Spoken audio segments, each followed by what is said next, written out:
We are reveling in the co-creation at its best moment in time. Co-creation at its best.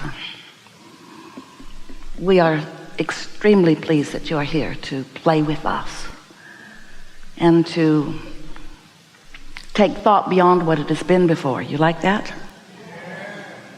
It's nice to stand in a solid place of understanding, isn't it? And even more exhilarating when from that basis of stability and balance, new insights come, new life comes, new purpose comes, new energy moves. It's why you are here in these physical bodies.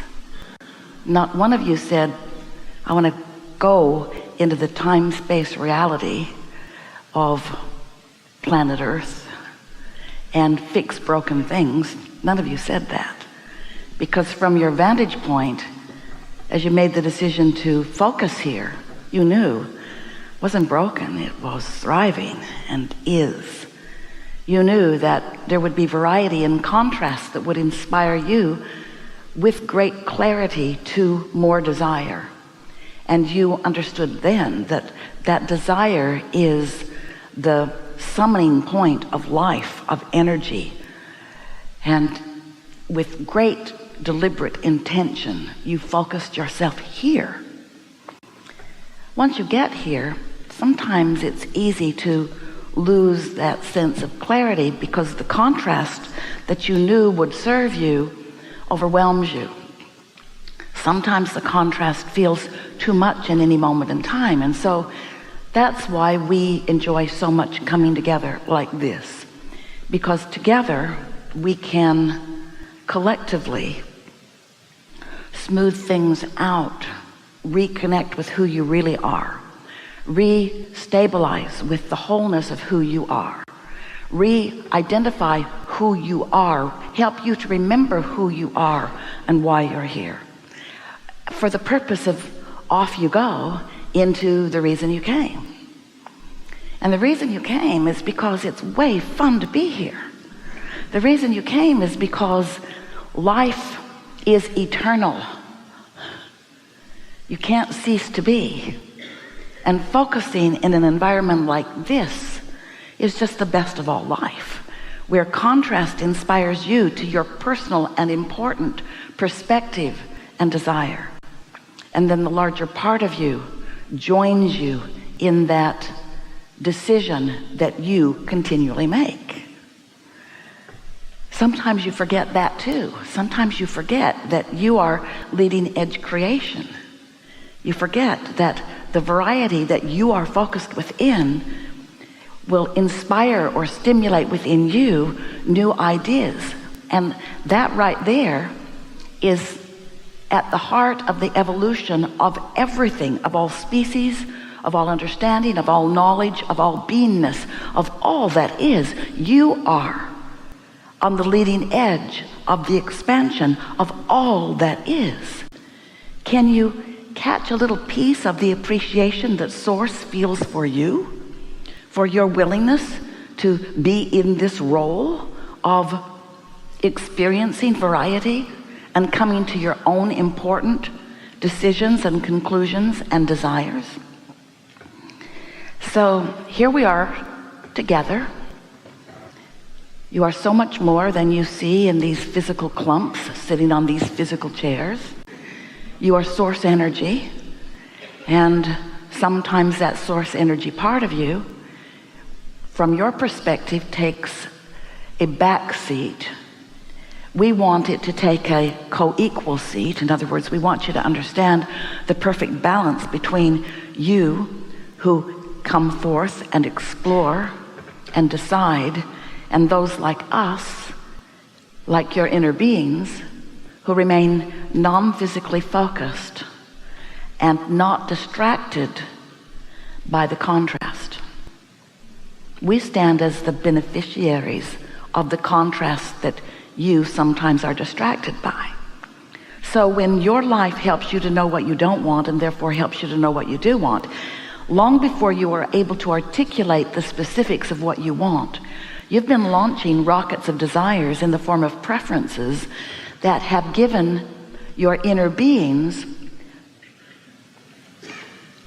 points of attention to focus upon. And that matters so much because we all live, whether physically focused or non-physically focused, in an environment of vibration. And this environment of vibration is managed by the law of attraction, which simply means that vibrational frequencies that are same join. And that's what causes momentum. That's what causes more. So an easy way to say that is you get what you think about, whether you want it or not, because your attention to a subject will cause momentum to happen. The difference between you in your physical form and the non-physical you, the inner being part of you, is that when contrast causes you to launch a rocket of desire, your inner being then gives undivided attention to the desire, while often, more often than you want to be the case, you stay focused on the reason for the desire.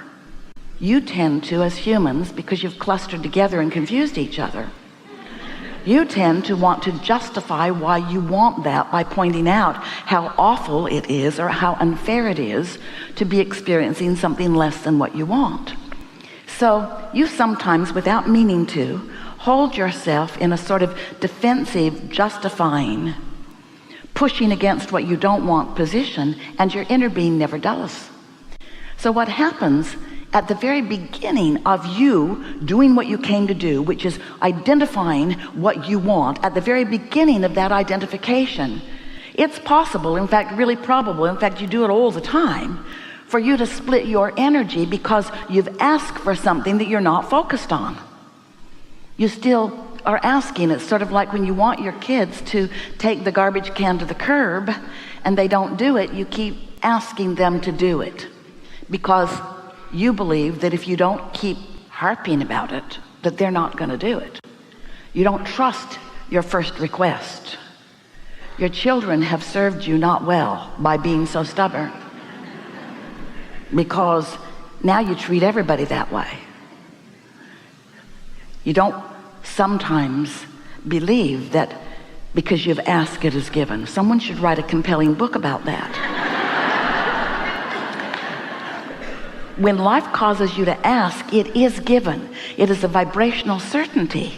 But because you're not used to seeing yourselves or understanding yourselves as vibrational beings, you don't realize that when you ask with your vibration, it is given vibrationally. But we get it. You're physical beings who translate so magnificently through your physical senses this reality into being. You see, you hear, you smell, you taste, you touch. That's the reality that you have come to rely on. And so a vibrational reality that you are in the process of creating doesn't really ring your bells, but we want it to. You don't get excited about something until you see it. And once you see it, it's old news. Once you see it, your ability to modify it is hampered by what it already is. We want you to free yourself from the bondage of what is. If you are really observant of what is what you're offering mostly vibrationally. And so you just keep regurgitating what is. Different faces, different places, different spaces, but same theme. Sort of like what you see at the movies. There are only 4 plots. We so adore chewing with you and helping you to remember that step 1 of your intention for being here is that the contrast will cause you to identify a desire. Step 1, ask. Step 2 is, once you've identified that desire, your inner being focuses unequivocally, with no dilution and no equivocation, upon your desire.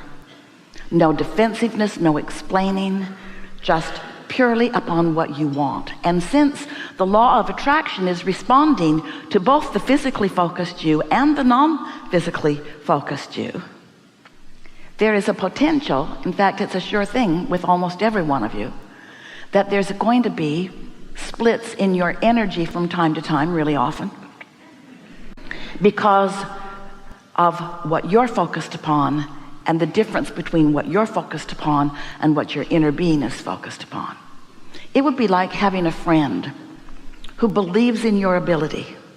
And so from a place of not having something that you want, you speak that you want it, and your friend just goes right to, in his mind, a vivid picture of what you want, and sees that picture so clearly that your friend can't even see where you stand in relationship to it. It's like you want it and it's done, and your friend revels in your success. And you say, wait a minute, you dummy, I don't have that success yet. And your friend said, yes you do. And you say, no, look at my bank statement, look at my credit card limit, look at where I am. And your wise friend says, why? You told me who you really are and what you really want. That's where I look. And most of you would then spend some time trying to get your friend to come back to reality.